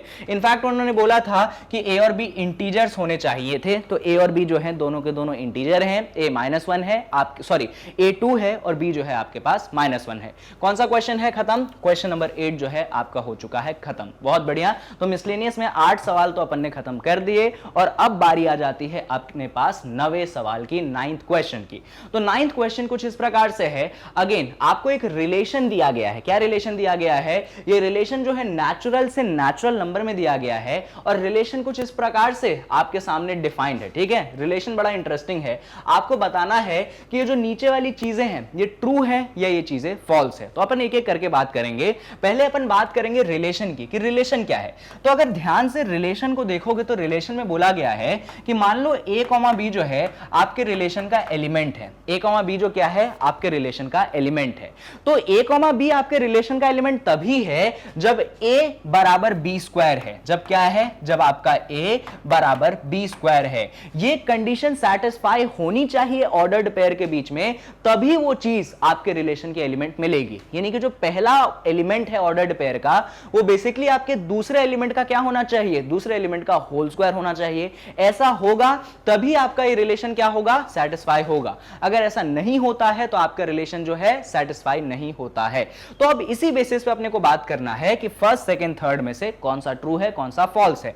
जैसे कि हम फर्स्ट वाले को पिक कर लेते हैं। तो फर्स्ट वाला कहता है कि यार हमारा a, जो है क्या वो हमारे रिलेशन को बिलोंग करेगा। किसको चेक करना है? a, को हमारे रिलेशन को बिलोंग करेगा या नहीं करेगा, ये चेक करना है। जहां पे आपका जो a होना चाहिए वो सारे के सारे नेचुरल नंबर होने चाहिए, यानी कि दुनिया में जितने भी नेचुरल नंबर है ना वो सब के सब होने चाहिए। तो अपन ने उठा लिया कि यार मान लो जो तुम्हारा a, है ना, तो a, जहां पे वो कह रहा है ये रिलेशन R में बिलोंग करेगा या नहीं करेगा। तो बेसिकली a क्या है? a है हमारे पास नेचुरल नंबर, और वो भी कोई सा भी नेचुरल नंबर। जो नेचुरल नंबर चाहते हो आप वो रख सकते हो। तो कोई नेचुरल नंबर अपन चूज कर लेते हैं। जैसे कि हमने चूज कर लिया कि a की जगह मान लो आपके पास 2 है। आपने क्या चूज कर लिया कि a की जगह मान लो आपके पास 2 है। तो कायदे से जब आपने a की जगह 2 चूज किया तो ऑर्डर्ड पेयर क्या बन जाएगा? ऑर्डर्ड पेयर बन जाएगा 2,2। तो बस ये चेक कर लो 2,2 आपके रिलेशन में आता है या नहीं आता। तो अगर 2,2 रिलेशन में आएगा तो बेसिकली ये वाला रिलेशन सैटिस्फाई होना चाहिए कि a जो होना चाहिए b का स्क्वायर होना चाहिए। यहां पे a कौन है? a होता है आपके पास आगे वाला एलिमेंट, b कौन होता है? आपके पास पीछे वाला एलिमेंट। तो एक बात बताओ, क्या 2 जो है आपके 2 का स्क्वायर है? यानी कि बेसिकली मैंने किसको यूज किया? a = b स्क्वायर को यूज किया। b पीछे वाला एलिमेंट, a आगे वाला एलिमेंट। तो क्या 2 आपके 2 स्क्वायर के इक्वल है क्या? चलो चेक कर लेते हैं। ये तो 2 है, 2 का स्क्वायर क्या है? 4 है। क्या 2 4 के इक्वल है? नहीं सर, कैसी बातें कर रहे हो, 2 4 के इक्वल थोड़ी होता है भाई। जब 2 तुम्हारे 4 के इक्वल नहीं है, ये स्टेटमेंट तुम्हारा फॉल्स है। तो क्या मैं ऐसा कह सकता हूं क्या कि जो मेरा a, है वो रिलेशन को बिलोंग करेगा? नहीं, ये स्टेटमेंट भी क्या होगा? फॉल्स होगा। इसलिए फॉल्स होगा क्योंकि ये चीज गलत आ रही है कि 2 जो है वो 4 के इक्वल है। इस तरीके से आप कह सकते हैं कि पहला स्टेटमेंट तो बिल्कुल ही फॉल्स हो गया, ये स्टेटमेंट तो कहीं से भी ट्रू नहीं दिख रहा। सिर्फ एक नंबर को चेक करने से भाई कोई चीज गलत एक बात पे हो गई तो बाकी जगहों पे तो गलत होगी ही होगी। ऐसा तो हो नहीं सकता यार इस पे गलत हो गया बाकी सब पे सही होगा, ऐसा नहीं होता। अगर एक के लिए भी वो डिफाइंड नहीं है, यानी कि बाकी सबके लिए हो भी जाए ना तो भी फर्क नहीं पड़ता, सिर्फ एक गलती निकलनी चाहिए और बात खत्म। समझ रहे हो ना आप? चलो बढ़िया। अभी अपन सेकंड वाले पे आ जाते हैं। सेकंड वाले पे आपको बोला गया है, इसके लिए चेक करो कि उसने बोला है, ध्यान से देखना, सेकंड वाला बड़ा इंटरेस्टिंग है। उसने आपको दिया है, उसने बोला है कि यार ये चीज तुम्हें गिवन है कि a, b जो है ना ये तुम्हारे रिलेशन R में है। ये गिवन है। क्या गिवन है? कि a, b जो है तुम्हारे रिलेशन R में है। ये तो कोई प्रॉब्लम नहीं, अच्छी बात है, a, b हमारे रिलेशन R में है। तुम ये बताओ क्या b, a ये भी तुम्हारे रिलेशन R में है? ये आपको चेक करना है कि अगर ये रिलेशन में है तो ये ट्रू है कि ये फॉल्स है। समझ रहे हो? यानी कि एलिमेंट को उन्होंने क्या कर दिया? ऑर्डर्ड पेयर को उन्होंने क्या कर दिया? रिवर्स कर दिया। तो इसको दिया है और इसको चेक करना है। तो इस केस में भी मैंने सोचा यार एक एग्जांपल ले लो ना, एक एग्जांपल बेस्ट है क्वेश्चन को अपने को समझाने के लिए। कौन सा एग्जांपल लोगे सर? ले लो भाई एग्जांपल। जैसे कि एक एलिमेंट इसके लिए चूज करना है। देखो मैंने चूज कर लिया 4,2। कौन सा एलिमेंट चूज कर लिया मैंने? 4,2। सर आपको सपने में आया क्या कि 4,2 आपके रिलेशन का एलिमेंट होगा? तो कैसे सोचा मैंने? सुनो, तो भाई रिलेशन के लिए अभी हमें कंडीशन बताई गई थी कि हमारा जो a है वो हमारे b स्क्वायर के इक्वल होना चाहिए, यही कंडीशन दी थी ना। क्या ये एलिमेंट इस कंडीशन को सेटिस्फाई करता है? देखिए जरा, a होता है कौन? आगे वाला। b होता है कौन? पीछे वाला। तो बेसिकली आपका 4 जो है वो डेफिनेटली 2 स्क्वायर के इक्वल है, 4 बराबर 4 आ रहा है। लो भाई, ये स्टेटमेंट तो ट्रू आ रहा है, यानी कि ये जो मैंने लिखा ये तो हाँ ये सही है, कोई परेशानी नहीं है। पर हमें इसका उल्टा चेक करना है। इसका उल्टा एलिमेंट कौन है? इसका उल्टा एलिमेंट है 2,4। हमको ये चेक करना है कि 2,4 जो है वो रिलेशन में है या नहीं है। तो वापस से क्या करोगे भाई, जो आगे वाला है वो आपके पास 2 है, जो पीछे वाला है वो आपके पास b है, यानी कि 4 है। तो कायदे से रिलेशन के हिसाब से ये चीज होनी चाहिए कि आपका जो a है वो b स्क्वायर के इक्वल होना चाहिए। तो a आपके पास 2 है, b आपके पास 4 है, तो 2 बराबर 4 का स्क्वायर तो होगा ही होगा इसके हिसाब से। तो चेक करते हैं, ये 2 है, 4 का स्क्वायर 16 होता है, तो 2 और 16 तो बराबर होते हैं। सर कैसी बात कर रहे हो यार, 2 और 16 बराबर होते हैं क्या? सर नहीं होते। तो 2 और 16 अगर बराबर नहीं होते हैं तो क्या ये चीज, ये जो एलिमेंट है 2,4, क्या ये रिलेशन को बिलोंग करेगा? नहीं करेगा। क्यों नहीं करेगा? क्योंकि ये जो स्टेटमेंट दे रहा है वो स्टेटमेंट एक्चुअली फॉल्स है, बात खत्म। तो इसीलिए अपन क्या बोलेंगे कि जो सेकंड वाला है ये भी आपके पास क्या है? ये भी आपके पास फॉल्स स्टेटमेंट है। ये तरीका होता है ऐसे क्वेश्चनों को हटाने का, एकदम तरीके से ट्रू और फॉल्स वाले का। लेकिन सर अभी थर्ड वाला पार्ट बचा है, थर्ड वाले पार्ट में तो बताइए थर्ड वाला पार्ट ट्रू है या फॉल्स है। चलिए आते हैं, तो पहले थर्ड वाले पार्ट को मैं आपको जरा समझा देता हूं।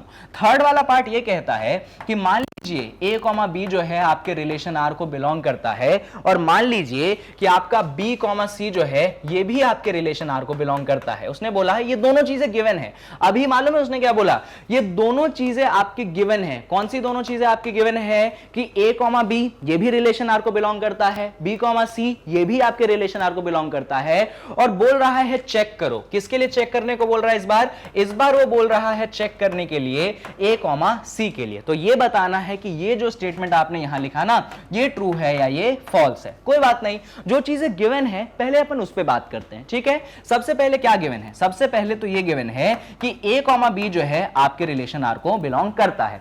अगर a, b मेरे रिलेशन r को बिलोंग करता है तो कायदे से मेरा जो a होना चाहिए क्या वो b का स्क्वायर होगा? भाई रिलेशन r में बिलोंग करने का मतलब यह है कि जो फर्स्ट एलिमेंट है वो सेकंड एलिमेंट के होल स्क्वायर के बराबर। तो हाँ, मेरा a जो है b स्क्वायर के इक्वल होगा, क्योंकि ये चीज मुझे गिवन है। सर गिवन तो सेकंड वाली चीज भी थी, सही बात है। गिवन तो ये भी था कि b, c भी रिलेशन r को बिलोंग करता है, तो कायदे से इस हिसाब से कि मेरा जो b होगा वो भी मेरे c का क्या होगा? स्क्वायर होगा। ये भी गलत नहीं है, ये भी सही स्टेटमेंट है।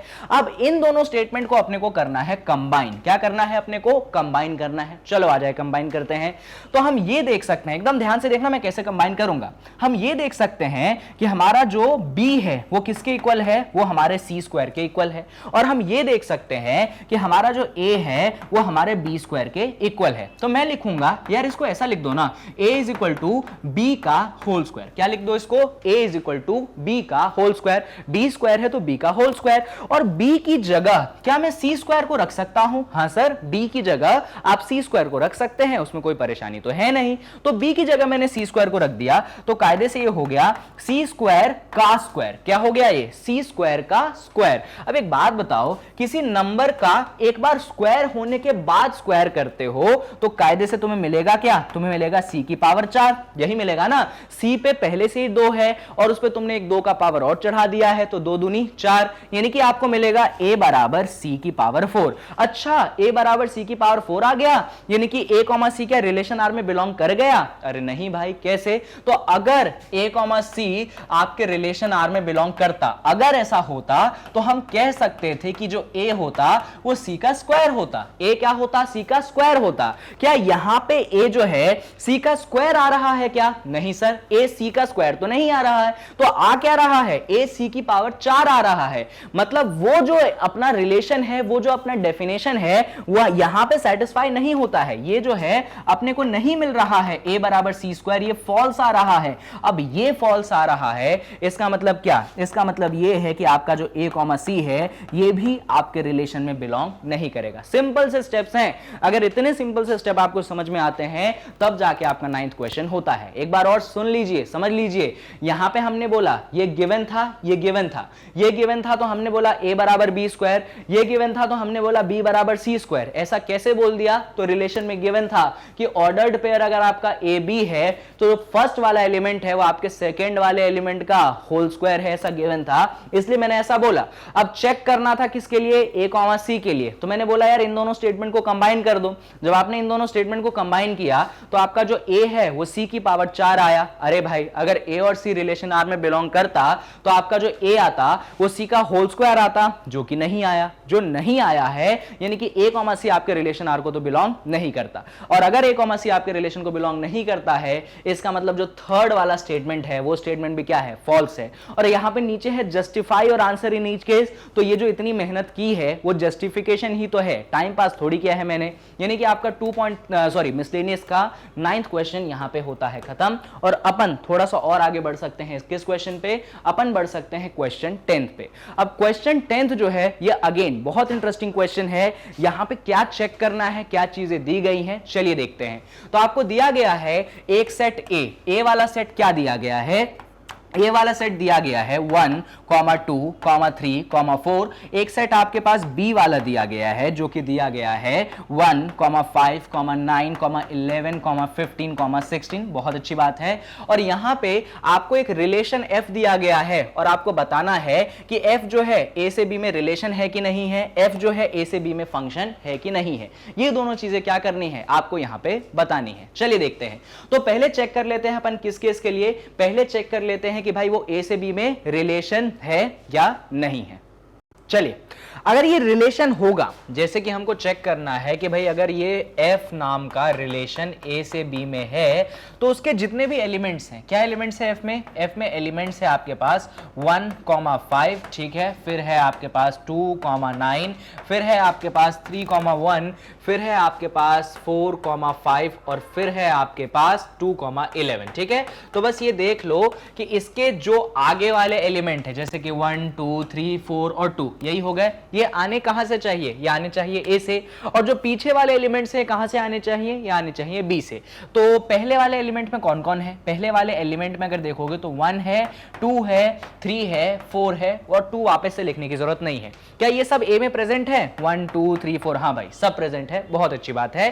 अब अच्छा ए में क्यों प्रेजेंट है? तो रिलेशन कहां से कहां डिफाइंड है? ए से बी में। तो आगे वाले किसको बिलोंग करेंगे? ए को बिलोंग करेंगे। और पीछे वाले किसको बिलोंग करेंगे? बी को बिलोंग करेंगे। पीछे कौन कौन है? पीछे है 5, फिर है 9, फिर है 1, 5 वापस से लिखने की जरूरत नहीं, और फिर है 11। तो बस ये चेक कर लो क्या ये तो सबके सब ए में बिलोंग कर रहे थे। ये चेक कर लो क्या ये सबके सब बी में बिलोंग करते हैं? 5 है बी में है, 9 है बी में है, 1 है बी में है और 11 है बी में है। भाई सारे के सारे बिलोंग करते हैं, यानी क्योंकि ये भी बी को बिलोंग करते हैं इसका मतलब ये है कि हमारा एफ जो है एक रिलेशन है, इज अ रिलेशन। कहां से कहां है रिलेशन? ये रिलेशन है आपके ए से लेकर बी तक। ये हम यहां पे 110% यस कर सकते हैं, कोई परेशानी की बात नहीं है। बहुत अच्छी बात है। चलिए, तो ये फर्स्ट पार्ट तो हो गया। अब बात आती है कि आपका जो एफ है क्या वो फंक्शन है या नहीं है? रिलेशन तो कोई भी बता देता है, भाई फंक्शन के बारे में बताओ। तो फंक्शन के लिए क्राइटेरिया ध्यान रखना है कि every element of domain has a unique image, यानी कि डोमेन के एक एलिमेंट का एक ही इमेज होगा, एक से ज्यादा इमेज नहीं हो सकते। चलो देखते हैं, वापस से लिखते हैं अपन जो रिलेशन दिया गया है उसका रोस्टर फॉर्म दिया गया है हमें 1, 5, ठीक है भाई 1, 5 दिया गया है। जस्ट अ सेकेंड, पहला दिया गया है 1, 5 और दूसरा दिया गया है 2, 9, तीसरा दिया गया है 3, 1, चौथा दिया गया है 4, 5 और पांचवा दिया गया है, पांचवा तो है ही नहीं, बस इतने दिए गए। कोई बचा? अरे बच गया ना, 2, 11 बच गया। रुक जाओ, उसको भी लिख देते हैं। अगला दिया गया है 2, 11। ये जो रिलेशन है क्यों ना अपन इसको वो एरो डायग्राम की मदद से दिखाए, वो बहुत आसान तरीका होता है। तो एरो डायग्राम की मदद से अगर दिखाओगे तो ये रिलेशन कहां से कहां तक है? ये रिलेशन जो है आपके ए से लेकर बी तक में है। अब ए में कौन कौन है देखो जरा। ए में है आपके पास ये रहा, ए वाला सेट कौन है? 1, 2, 3, 4। तो ये 1 है, ये 2 है, ये 3 है, ये 4 है। बी में कौन है? 1, 5, 9, 11, 15, 16। लिख दो 1, 5, 9, 11, 15 और 16। बहुत अच्छी बात है। अब सुनिए, तो 1 किससे रिलेटेड है? 1 5 से रिलेटेड है, 1 1 जो है आपके 5 से रिलेटेड है, 2 किससे रिलेटेड है, 9 से रिलेटेड है, 2 9 से रिलेटेड है, 3 किससे रिलेटेड है, 1 से रिलेटेड है, बड़ी अच्छी बात है, 4 किससे रिलेटेड है, 5 से रिलेटेड है, बहुत अच्छी बात है, और कौन बच गया, हाँ 2 जो है 11 से भी रिलेटेड है, तो 2 जो है 11 से भी रिलेटेड है। अब बताओ फंक्शन है कि नहीं, नहीं सर गड़बड़ हो गई। क्या गड़बड़ हो गई सर, ये जो एलिमेंट 2 है इसके दो इमेज आ गए, 2 का एक इमेज 9 है और 2 का एक इमेज 11 है, यानी एक एलिमेंट के दो इमेज। ऐसा थोड़ी होता है सर, वो थोड़ी होता है फंक्शन। फंक्शन होने के लिए जैसे देखो ना 1 का एक इमेज है, 3 का एक इमेज है, 4 का एक इमेज है, ऐसी बात होनी चाहिए। पर इस 2 ने कंडीशन को बिगाड़ दिया। क्यों बिगाड़ दिया भाई, इसलिए कंडीशन को बिगाड़ दिया क्योंकि 2 के दो अलग अलग इमेजेस हैं, जो कि नहीं हो सकता फंक्शन में। तो बस बात खत्म, ये जो है आपका फंक्शन तो नहीं है। तो आप क्या लिखोगे, नॉट अ फंक्शन। तो कायदे से देखोगे कि ये जो आपको गिवन था एग्जांपल नंबर 10 में f, वो रिलेशन तो है पर वो फंक्शन नहीं है। इसीलिए इस वीडियो के शुरू में मैंने एक स्टेटमेंट बोला था कि all functions are relation but all relations are not function. दुनिया में सारे के सारे रिलेशंस फंक्शन नहीं होते हैं। जैसे कि ये आपका रिलेशन तो है पर आपका फंक्शन नहीं है। पर अगर कोई फंक्शन होगा ना तो ये कंफर्म है कि वो रिलेशन है। अच्छा, इसके बारे में मैं आपको याद होगा एक वेन डायग्राम से समझाता था कि दुनिया के सारे रिलेशन को एक बड़े सर्कल से दिखाओगे तो दुनिया के सारे फंक्शन जो है उसमें एक छोटे सर्कल के रूप में आप दिखा सकते हैं। बहुत बढ़िया। तो 10th क्वेश्चन भी यहां पे होता है खत्म और अपन डिस्कस कर सकते हैं अपने क्वेश्चन नंबर 11 को। क्वेश्चन नंबर 11 बहुत कंफ्यूजिंग रहता है बच्चों के लिए। बच्चे समझ नहीं पाते कि सर आखिरकार इस क्वेश्चन में करें तो करें क्या। तो क्वेश्चन कुछ इस प्रकार से है कि आपको एक फंक्शन गिवन है। कैसे गिवन है, तो यहां पे उन्होंने इस तरीके से दिया है a b comma a plus b, यानी कि इस फंक्शन को अगर ध्यान से स्टडी करोगे तो जो आगे वाली चीज है इनपुट है। इनपुट का मतलब होता है बेसिकली x, जो कि आप फंक्शन में पुट करते हो। तो कायदे से अगर इसका x या फिर इनपुट x कह लो, इनपुट कह लो, क्या है, इनपुट है आपके पास a b का मतलब समझते हो ना, a b का मतलब है a मल्टीप्लाइडेड बाय b, ये है आपके फंक्शन का कौन, इनपुट। वहीं पे अगर आपके फंक्शन के आउटपुट को fx से डिनोट करते हैं। अगर आप अपने फंक्शन के आउटपुट के लिए एक और शब्द अपन इस्तेमाल करते हैं इमेज। क्या इस्तेमाल करते हैं, इमेज को देखोगे तो वो है आपके पास a प्लस b। तो हमें देखना है कि यार ये चीज फंक्शन है या नहीं है। तो अगर ये फंक्शन होगा तो वही डिस्कशन वापस से, हर इनपुट के लिए एक यूनिक इमेज आना चाहिए। अगर हर इनपुट के लिए यूनिक इमेज है तो वो फंक्शन है, और अगर हर एलिमेंट छोड़ो, किसी भी एक एलिमेंट के लिए इमेज यूनिक नहीं हुई तो वो फंक्शन नहीं होगा। अब ये कैसे जस्टिफाई करोगे सर, है या नहीं है। तो देखिए बहुत सिंपल है, मैंने सोचा क्यों ना, अच्छा एक और कंडीशन है यहां पे कि आपका जो a और b दोनों के दोनों होने चाहिए। ये दोनों के दोनों होने चाहिए 2 नहीं, ये इंटीजर का साइन है। इंटीजर मतलब समझ गए ना, नंबर्स विदाउट डेसिमल प्लेसेस। तो a और b की वैल्यू चुननी है। तो मैंने सोचा कि यार a की वैल्यू मैं चूज कर लेता हूं -6, ठीक है, और b की वैल्यू मैं चूज कर लेता हूं -2। मैंने चूज कर लिया, a की वैल्यू चूज कर ली, या फिर चलो तुम्हारे लिए और आसान काम कर देते हैं, इतना परेशान थोड़ी करेंगे आपको। a की वैल्यू 6 चूज कर लीजिए, b की वैल्यू आप 2 चूज कर लीजिए। तो इधर बताइए फंक्शन का इनपुट क्या हुआ। आप बोलेंगे सर फंक्शन का इनपुट जो है a इंटू b से मिलता है, यानी फंक्शन का जो इनपुट है हमें 6 इंटू 2 यानी कि कितना मिलेगा, हमें 12 मिलेगा। बहुत बढ़िया। तो फंक्शन का आउटपुट निकाल लो, आउटपुट या इमेज निकाल लो। तो यहां पे इमेज किसके लिए निकलेगा, तो यहां पे जो इमेज निकलेगा वो 12 के लिए निकलेगा। क्या निकलेगा, इमेज 12 के लिए निकलेगा। अच्छा इमेज निकलेगा कैसे, तो उन्होंने दिया था इमेज निकालने के लिए आप a और b को ऐड कर दीजिए। तो अगर यहां पे आप 12 का इमेज निकालेंगे या 12 का आउटपुट निकालेंगे या फंक्शन का आउटपुट निकालेंगे तो वो होगा a प्लस बी। क्या होगा, वो होगा a प्लस बी, जो कि होगा आपके पास 6 प्लस 2, जो कि कितना होता है, 8 होता है। तो हमने इससे ये देखा कि हमारा 12 का जो इमेज है, हमने क्या देखा, हमारे 12 का जो इमेज है हमें वो 8 मिल रहा है। क्या मिल रहा है, वो हमें 8 मिल रहा है। सर अच्छी बात है, इससे कहां प्रूव हुआ वो फंक्शन है या नहीं है, इससे तो बस आपने एक एलिमेंट की पर्टिकुलर इमेज निकाल दी। यहीं पे मुझे दूसरा आइडिया आया। मालूम है क्या आइडिया आया, मुझे आइडिया कुछ ऐसा आया है, एकदम ध्यान से देखना। आइडिया कुछ ऐसा आया है कि मैंने बोला यार a की जगह 4 ले लो और b की जगह आप 3 ले लो, a की जगह 4 ले लो और b की जगह 3 ले लो।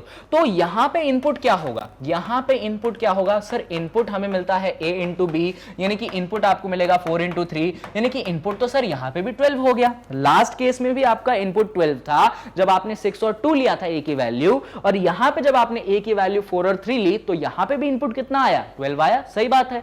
अब इसके लिए कैसे आउटपुट निकालेंगे, तो यहां अगर आप आउटपुट निकालना चाहते हैं तो बेसिकली आप इमेज निकालना चाहते हैं। किसका इमेज निकालना चाहते हैं, तो इनपुट का यानी कि 12 का। अब कैसे निकालोगे इमेज, तो इमेज या आउटपुट निकलता है जब आप ए और बी को ऐड करते हो, यानी कि यहां पे आप ए और बी को ऐड करोगे। ए और बी को ऐड करने का मतलब आप 4 और 3 को ऐड करोगे, यानी कि आंसर जो है आपको 7 मिलेगा। यानी कि हमने ये देखा कि यहां पे जो हमें इमेज मिलता है किसका, 12 का, वो हमें मिलता है 7। हमने ये देखा कि यहां पे जो 12 का इमेज मिलता है वो हमें मिलता है 7। बहुत अच्छी बात है सर, लेकिन सर गड़बड़ हो गई। क्या गड़बड़ हो गई, अभी पिछले पन्ने पे 12 का इमेज 8 आया था और यहां पे इस पन्ने पे 12 का इमेज 8 आया है। क्या गड़बड़ हो गई, गड़बड़ ये हो गई सर कि 12 का इमेज 7 भी आ रहा है, एक सेकेंड, 12 का इमेज 7 भी आ रहा है और 12 का इमेज 8 भी आ रहा है। सर आपने बोला था कोई रिलेशन फंक्शन तब कहलाता है जब उसके हर इनपुट के लिए एक यूनिक इमेज मिलती है। क्या इसकी इमेज यूनिक है, नहीं, यूनिक तो नहीं है। क्यों नहीं है यूनिक, भैया एक एलिमेंट के लिए दो दो इमेज है। जब एक एलिमेंट के लिए दो दो इमेज है तो इमेज यूनिक तो नहीं है, और अगर इमेज यूनिक नहीं है तो ये फंक्शन भी नहीं है। बात हो गई खत्म कि आपका फंक्शन नहीं है। तो कैसे चेक करोगे, ए और बी की ऐसी डिफरेंट वैल्यूज ले लेना, दिखा देना कि सेम इनपुट पे अलग अलग इमेज या अलग अलग आउटपुट मिलती है, यानी कि वो फंक्शन नहीं है। यही कहलाता है इमेज यूनिक ना होना। और अब आ सकते हैं अपने 12वें क्वेश्चन पे। तो 12वां क्वेश्चन कुछ इस प्रकार से है कि आपके पास एक सेट ए दिया गया है और आपके पास एक फंक्शन दिया गया है, ठीक है भाई, और फंक्शन को कुछ डिफाइन किया गया है, fn is equal to highest prime factor of n। तो आपको फंक्शन का फाइंड करना है रेंज। देखिए जरा, तो सेट ए क्या दिया गया है, सेट ए जो दिया गया है वो दिया गया है 9 10 11 12 13, ठीक है, ये आपको सेट ए दिया गया है। बेसिकली ये फंक्शन का आपका डोमेन दिया गया है। कैसे पता चला ये फंक्शन का डोमेन दिया गया है, इन लाइनों से पता चला, क्योंकि उसने लिखा है फंक्शन ए से लेकर एन तक में है। ए मतलब इस वाले सेट से लेकर एन मतलब नेचुरल नंबर में है। भैया जो आगे होता है ना वही फंक्शन का क्या कहलाता है, डोमेन कहलाता है। और डोमेन बेसिकली कौन होता है, डोमेन आपका होता है वैल्यूज ऑफ एक्स, यानी कि जो आप फंक्शन में इनपुट करते हो वही आपका एक्स, वही आपका डोमेन होता है, ठीक है भाई। अच्छा, अब फंक्शन डिफाइन कैसे किया, फंक्शन कुछ इस तरीके से डिफाइन किया है, उन्होंने अभी अंदर एन रखा है, चाहो तो आप एक्स भी रख दोगे तो कोई इशू नहीं है, ठीक है। उन्होंने अंदर एक्स रखा है, उन्होंने अंदर एन रखा है, कोई फर्क नहीं पड़ता। इनपुट की वेरिएबल, इनपुट एक वेरिएबल होता है, वेरिएबल आप कोई भी चूज कर सकते हो, आप n चूज कर लो, आप x चूज कर लो, आप y चूज कर लो, y जनरली रेंज के लिए होता है, तो x चूज कर लो, n चूज कर लो, a चूज कर लो, कोई फर्क नहीं पड़ेगा। तो हमने x ले लिया, ऑल्दो उसने n दिया था, कोई टेंशन की बात नहीं। तो उसने बोला था कि यार आपका जो फंक्शन है कुछ इस प्रकार से है कि अगर अंदर x डालते हो तो आउटपुट जो है highest prime factor of x मिलेगा। क्या मिलेगा आपको, आउटपुट जो है highest prime factor of x मिलेगा। अब ये सर कैसे करोगे कि x का हाईएस्ट प्राइम फैक्टर ढूंढोगे, तो ऐसा करते हैं ना, अपन एक एक करके इनपुट डालते हैं। भैया डोमेन जो है x जो है यही वैल्यूज x ले सकता है ना, तो एक एक करके डाल दो।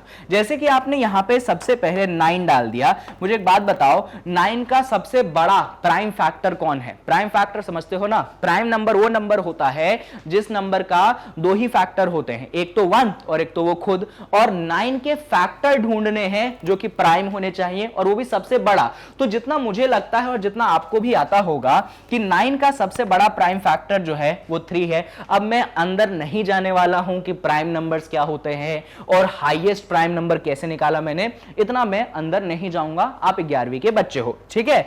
अच्छा, इसके बाद 10 डाल दिया अंदर, जैसे ही आपने अंदर 10 डाला तो आपको आंसर 5 मिलेगा। क्यों आंसर 5 मिलेगा, क्योंकि 10 का जो हाईएस्ट प्राइम फैक्टर है वो 5 होता है। अच्छा, अंदर अगर 11 डाल दिया तो लो भाई 11 तो खुद ही प्राइम नंबर है, तो 11 खुद ही प्राइम नंबर है, तो आंसर आपको क्या मिलेगा, आंसर आपको वही स्वयं का स्वयं मिल जाएगा।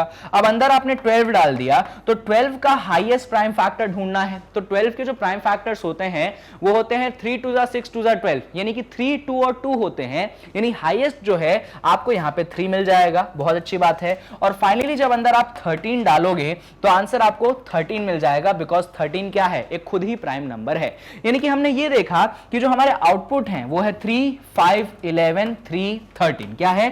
3, 5, 11, 3, 13। तो बस बात खत्म हो गई कि हमारे पास जो फंक्शन का रेंज आएगा वो बेसिकली इमेज आते हैं। इमेज कौन है? 3, 5, 11, 3, 13। अब 3 दो बार आ रहे हैं तो एक ही बार लिखना, दो बार मत लिख देना। कुछ लोग ये बोलते हैं अरे दो बार आ रहे हैं तो एक भी बार मत लिखो, ऐसा भी नहीं, दो बार आ रहे हैं तो एक बार लिखना है कम से कम। चलिए आ जाइए, तो रेंज लिखेंगे 3, 5, 11, अगली बार नहीं लिखेंगे और लास्ट में 13। ये अपने फंक्शन का क्या निकल गया? रेंज निकल गया। क्वेश्चन बहुत सिंपल था। अगर आपको प्राइम फैक्टर्स का आइडिया है फिर आप ये क्वेश्चन कर सकते हैं, नहीं आइडिया है फिर तो भाई कोई तुम्हें कर भी नहीं सकता मदद इस क्वेश्चन को करने में। चलो, तो 12th क्वेश्चन यहां पे होता है खत्म। और अगर आपने आज तक एनसीईआरटी की किताब देखी होगी तो आपको मालूम होगा कि मिसलेनियस एक्सरसाइज जो है वो सिर्फ और सिर्फ आपके 12 क्वेश्चन कंटेन करते हैं। और यहां पे इस वीडियो के अंदर हमने हर एक क्वेश्चन को डिटेल में सॉल्व किया है। ऐसा एक भी क्वेश्चन नहीं है जिसका डिटेल सॉल्यूशन मैंने नहीं दिया है। आई होप आपको सारी चीजें समझ में आई होंगी। एंड लास्ट में बस मैग्नेट ब्रेन्स की वेबसाइट का इंट्रोडक्शन जान लो, बहुत जरूरी है अगर अपनी पढ़ाई को आप अच्छी करना चाहते हैं तो। और ऐसा मत सोचो कि यहां पे आपको पैसा देना पड़ेगा, ये भी completely free of cost platform है। अच्छा, जरूरी क्यों है वेबसाइट पे जाना? तो वेबसाइट पे जाना जरूरी इसलिए है क्योंकि होता क्या है, जब आप YouTube पे वीडियोस देखते हो तो वीडियोस की सीक्वेंसिंग में गड़बड़ी हो जाती है। मान लो पार्ट 1 देखा, पार्ट 2 देखा, तीसरा नहीं देखा, चौथा देख लिया, तीसरा पार्ट मिस हो गया, क्वेश्चन मिस हो गए, कॉन्सेप्ट मिस हो गए, चौथा पार्ट भी नहीं समझ आ रहा, आगे की कहानी समझ नहीं आ रही। तो वो प्रॉब्लम आपका प्लेटफॉर्म दूर कर देगा। तो जो भी आप वेब ब्राउजर यूज करते हो, फॉर एग्जाम्पल क्रोम यूज करते हो, तो उसको ओपन अप करना, टाइप करना उस पर www.magnetbrains.com, वेबसाइट खुलेगी। इसमें सीबीएसई इंग्लिश वाले सेक्शन में क्लास 11th को सेलेक्ट करते हुए क्लास 11th में जितने कोर्सेज हैं वो सारे आपको मिल जाएंगे। इस कोर्स में जो भी आपको देखना हो, मैथ्स देखना हो, कुछ भी देखना है, उस पे जाके क्लिक कर देना, आपके सामने उसके सारे वीडियो सारे कुछ मिल जाएगी। वीडियो पे क्लिक करना, वीडियो आपके सामने प्ले हो जाएगी। इस तरीके से आप सारा का सारा कंटेंट जो है बहुत आसानी से एक्सेस कर पाओगे। And you already know that to free of cost, यानी कि मैग्नेट ब्रेन्स वो प्लेटफॉर्म जहां पे एजुकेशन कंप्लीटली फ्री है। 3 काम जरूर करने हैं, वीडियो को लाइक करना है, चैनल को सब्सक्राइब करना है, जितना ज्यादा हो सके वीडियो को शेयर करना है, और कमेंट बॉक्स में कमेंट तो भैया करना ही करना है। अच्छा से अच्छा, बढ़िया से बढ़िया कमेंट बॉक्स में जाके करो, जिससे मजा आए, मुझे भी मोटिवेशन मिले कि भाई अच्छा कंटेंट आपको बना के देना चाहिए। बाकी इस वीडियो के रिलेवेंट में कोई डाउट लगे, ऐसा नहीं कि कहीं का भी डाउट डाल दो, इस वीडियो के रिलेवेंट में कोई डाउट लगे तो जाके नीचे वीडियो के कमेंट बॉक्स में आप जरूर कमेंट कर सकते हैं। बाकी इतना ही था इस वीडियो में। आई होप सारी चीजें आपके क्लियर हैं। बाकी मिलते हैं, ये जो चैप्टर है कॉन्सेप्चुअली यहां पे खत्म होता है, लेकिन और भी चीजें हैं बचती हैं। इस चैप्टर के एमसीक्यूज बचते हैं, वन शॉट रिवीजन बचते हैं, वो भी आपको दिन प्रतिदिन मिलते रहेंगे। बाकी इसके बाद का जो चैप्टर है ट्रिग्नोमेट्रिक फंक्शन आपके एनसीईआरटी के हिसाब से, इसके बाद हम उसको पिक करने वाले हैं। So that's all for this video. I hope you all are good and let's tata and bye bye.